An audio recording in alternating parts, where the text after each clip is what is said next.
Vous savez ce qui est arrivé hier soir pendant que vous dormiez tranquillement? Google a littéralement déclaré la guerre à tous ses concurrents dans l'univers des navigateurs. Ils ont vraiment sorti l'artillerie lourde, avec des fonctionnalités d'intelligence artificielle si révolutionnaires que même les développeurs de Perplexity, très en avance sur ce sujet, sont probablement en train de transpirer dans leur bureau en Californie. Aujourd'hui, je vais vous révéler comment cette bataille pourrait complètement changer votre façon, notre façon de naviguer sur Internet dans les mois à venir. Et vous allez aussi découvrir pourquoi OpenAI prépare secrètement une riposte qui vise à faire trembler tout l'empire de Google. Au passage, si ce format vous aide, pensez à vous abonner et à vous inscrire à la newsletter, je vous y envoie un résumé clair de l'actu de lundi à vendredi. Et pour les analyses en temps réel, rejoignez-moi sur x.com. Voilà ce qu'il s'est passé. Le 18 septembre dernier, Google a discrètement publié ce qu'ils appellent, je cite, la plus grande mise à jour de Chrome de son histoire. Et vous savez quoi, ce n'est pas du marketing pur et dur. Ils ont littéralement intégré Gemini, leur IA, directement dans le navigateur. Non pas dans un onglet séparé, pas dans une extension bizarre que personne n'utilise, mais carrément dans l'interface de Chrome. Mais voici où cela devient vraiment intéressant et où Google montre qu'ils ont compris quelque chose que leurs concurrents n'ont pas encore saisi. L'IA Gemini dans Chrome peut maintenant travailler avec plusieurs onglets simultanément. Vous avez sûrement déjà vécu cette galère vous aussi. Vous êtes en train de planifier vos vacances, vous avez 47 onglets ouverts entre les hôtels, les vols, les restaurants, et vous perdez complètement le fil. Et bien maintenant, Gemini peut analyser tous vos onglets d'un coup et vous créer un itinéraire complet. En gros, vous avez un agent de voyage qui comprend ce que vous faites et qui s'occupe de tout.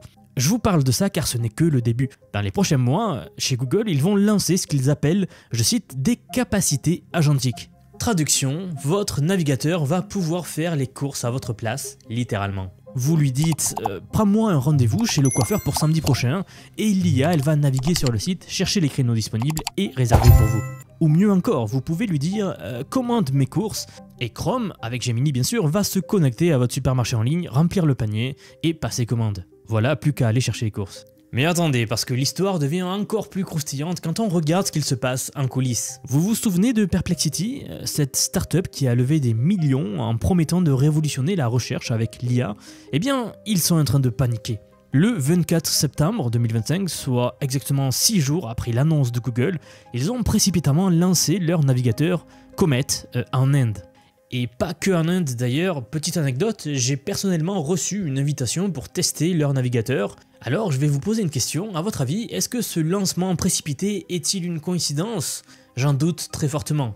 Et là nous touchons le point sensible de cette histoire. Perplexity, qui voulait être le disrupteur avec son nouveau moteur de recherche IA, s'est rendu compte d'un truc. À quoi bon avoir le meilleur moteur de recherche du monde si tout le monde utilise déjà Chrome? Pour vous donner une métaphore, c'est comme avoir la meilleure recette de pizza au monde, mais être obligé de la vendre dans le restaurant de votre concurrent. Alors, ils ont créé Comet, leur propre navigateur. Mais voilà le hic, il coûte $200 par mois. Oui, vous avez bien entendu, $200 par mois pour un navigateur. Personnellement, je trouve ça complètement hors de prix. Autant dire que votre grand-mère ne va pas l'adopter de sitôt. D'ailleurs, au passage, je l'ai testé, mais j'ai fait une recherche sur Google, oui, une seule recherche, et il m'a demandé d'acheter des crédits. J'ai donc arrêté de l'utiliser.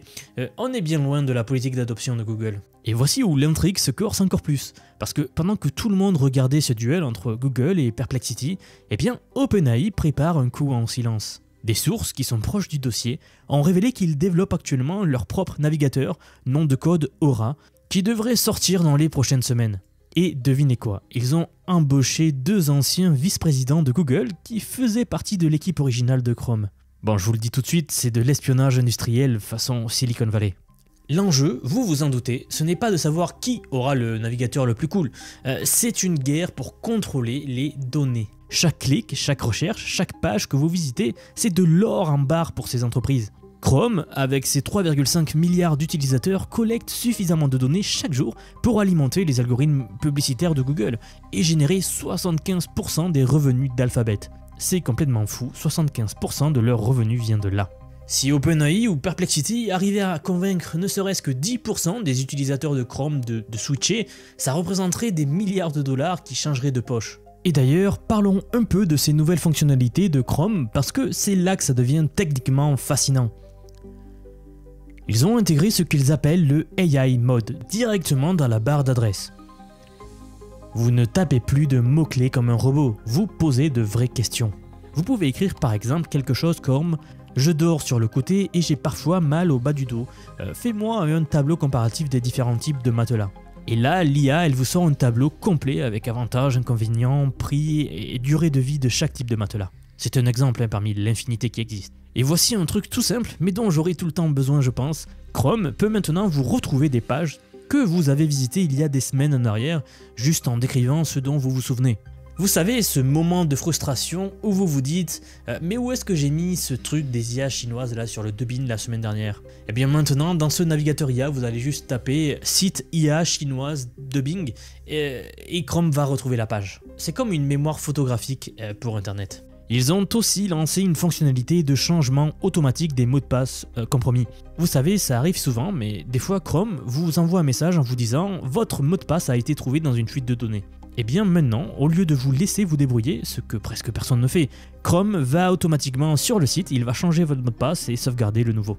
Tout ça en un clic. Ils ont commencé à faire cela avec Spotify, Coursera, Duolingo et même H&M, mais la liste va s'étendre très rapidement. Bien, mais voici où cela devient vraiment stratégique et où on comprend pourquoi cette bataille va redéfinir l'Internet tel qu'on le connaît.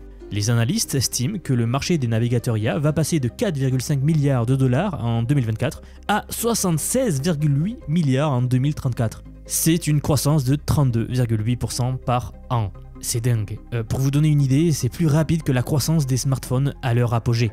La raison de cette croissance explosive, c'est que nous sommes en train de vivre un changement fondamental dans notre façon d'interagir avec l'information. Avant, on cherchait sur Internet. On tapait des mots-clés, on cliquait sur des liens, on lisait des pages. C'était passif. Maintenant, avec ces navigateurs IA, on va discuter avec Internet. On va poser des questions, on va demander des actions, on va déléguer des tâches. Cette fois-ci, c'est actif, c'est intelligent, c'est personnalisé, à la différence de ce que l'on fait pour l'instant.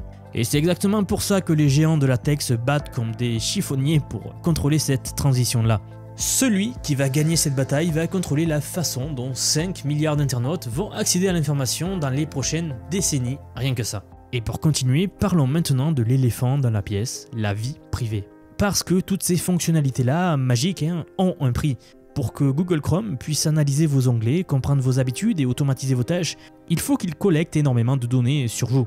Et cela, eh bien, ça fait grincer les dents de beaucoup d'utilisateurs. C'est d'ailleurs sur cette base-là que des navigateurs comme Brave ou DuckDuckGo, que vous connaissez sans doute, essaient de tirer leur épingle du jeu en promettant une navigation respectueuse de la vie privée avec des fonctionnalités IA. Mais ils font face à un paradoxe. Plus l'IA est performante et plus elle a besoin de données pour fonctionner. Donc ça va devenir techniquement très compliqué. Et puis, il y a la question de la dépendance. Quand votre navigateur commence à faire vos courses, à prendre vos rendez-vous, à gérer vos mots de passe, que se passe-t-il si vous voulez changer? C'est le même problème qu'avec les écosystèmes Apple ou Google. Plus vous utilisez leurs services et plus il devient difficile d'en partir. Mais revenons à notre bataille épique. Parce que le plot twist le plus intéressant, c'est la réaction du gouvernement américain. Le département de la justice essaie actuellement de forcer Google à vendre Chrome en argumentant que le navigateur donne à Google un contrôle monopolistique sur l'accès à l'information. Du moins sans succès jusqu'à présent, puisque très récemment, l'ordonnance qui visait à contraindre Google de vendre Chrome a été annulée par des juges. Alors le département de la justice américaine n'a pas lâché l'éponge, mais disons qu'ils essaient de prendre une autre approche maintenant. Et ironiquement, toutes ces nouvelles fonctionnalités IA ne font que renforcer cet argument. Plus Chrome devient intelligent et intégré, plus il devient difficile pour les concurrents de rivaliser. Vous l'avez compris je pense, c'est exactement pour ça qu'OpenAI développe son navigateur en secret. Ils savent que contrôler le navigateur, c'est contrôler l'accès aux données. Et les données, eh bien c'est le pétrole de l'IA. C'est son carburant. Sans données fraîches et diverses, même les meilleurs modèles d'IA finissent par stagner. Alors, ayant dit cela, concrètement, qu'est-ce que cela change pour vous en tant qu'utilisateur? Eh bien, tout d'abord, vous allez probablement passer moins de temps à jongler entre les onglets différents et plus de temps à être productif. Ces nouvelles fonctionnalités vont réellement vous faire gagner du temps sur des tâches répétitives et ennuyeuses. Ensuite, vous allez devoir faire des choix. Est-ce que vous préférez la commodité d'un navigateur qui fait tout pour vous ou la tranquillité d'esprit d'un navigateur qui respecte votre vie privée? Honnêtement, c'est une question qui se pose. Et de notre côté, est-ce que vous êtes prêt à payer 200 $ par mois pour un navigateur premium ou est-ce que vous restez sur une version gratuite financée par la publicité? Et surtout, vous allez devoir apprendre à poser les bonnes questions. Parce que, contrairement au moteur de recherche traditionnel où vous tapez des mots-clés, avec ces nouveaux navigateurs IA là, plus votre question sera précise et contextuelle, meilleure sera la réponse. C'est une nouvelle compétence à développer. Voici ce que je prédis pour les 6 prochains mois. Premièrement, OpenAI va sortir son navigateur Aura et ça va être le buzz total de la tech pendant des semaines. Deuxièmement, Google va accélérer le déploiement des fonctionnalités agentiques de Chrome pour couper l'herbe sous le pied de ses concurrents. Troisièmement, on va voir apparaître des navigateurs de niche ultra spécialisés, comme des navigateurs pour développeurs ou pour les traders par exemple, ou les créateurs de contenu. Et quatrièmement, c'est peut-être le plus important, on va assister à l'émergence d'un nouveau type d'emploi, les prompt designers pour navigateurs. Des gens qui vont optimiser la façon dont on interagit avec ces IA intégrés pour maximiser leur efficacité. C'est un peu le pendant des gens qui font aujourd'hui du SEO, vous savez, le référencement des sites internet avec les mots-clés pertinents pour qu'ils apparaissent en haut des résultats. Eh bien ça sera pareil, ce sera le pendant mais façon IA. Du moins dans cette nouvelle façon d'être référencé. Alors, la vraie question, au final, ce n'est pas de savoir quel navigateur va gagner ou pas, c'est de savoir à quoi va ressembler Internet quand nos navigateurs seront devenus nos assistants personnels. Quand votre navigateur connaîtra vos goûts mieux que vos proches, quand il pourra anticiper vos besoins avant même de les exprimer, ou quand il pourra négocier des prix pour vous, ou annuler des abonnements que vous avez oubliés. On est peut-être en train de vivre les derniers mois de l'Internet passif, tel qu'on l'a connu depuis 30 ans. Et franchement, quand je vois la vitesse à laquelle ces technologies évoluent, je suis vraiment emballé par les possibilités et surtout les opportunités que ça va ouvrir. Donc maintenant, voici la question que vous devez vous poser après avoir vu tout ça. Est-ce que vous allez subir cette révolution de l'IA ou est-ce que vous allez en profiter? Parce que regardez ce qu'il se passe, pendant que la plupart des gens découvrent à peine que ChatGPT existe, eh bien les géants de la tech, eux, intègrent déjà l'IA partout, dans les navigateurs, vos téléphones, vos applications, etc. Et très honnêtement, je vous le dis, bientôt, ne pas savoir utiliser l'IA, ce sera comme ne pas savoir utiliser Internet en 2010. Alors là voilà, je viens de vous montrer comment Chrome transforme complètement l'expérience de navigation sur Internet avec Gemini. Et vous avez aussi vu comment ces entreprises se battent pour contrôler l'accès à l'IA. Et vous savez quoi? Eh bien dans 6 mois, 1 an maximum, maîtriser ces outils, ça ne sera plus un avantage, ce sera une nécessité. Alors je vous le dis, que vous soyez entrepreneur, salarié, étudiant ou même retraité, l'IA va impacter votre quotidien de façon irréversible et inévitable. Ce sont ceux qui vont prendre le temps de comprendre comment fonctionnent ces outils maintenant, comment les utiliser efficacement, comment en tirer parti pour leur business, leur carrière, leur association ou leur vie personnelle.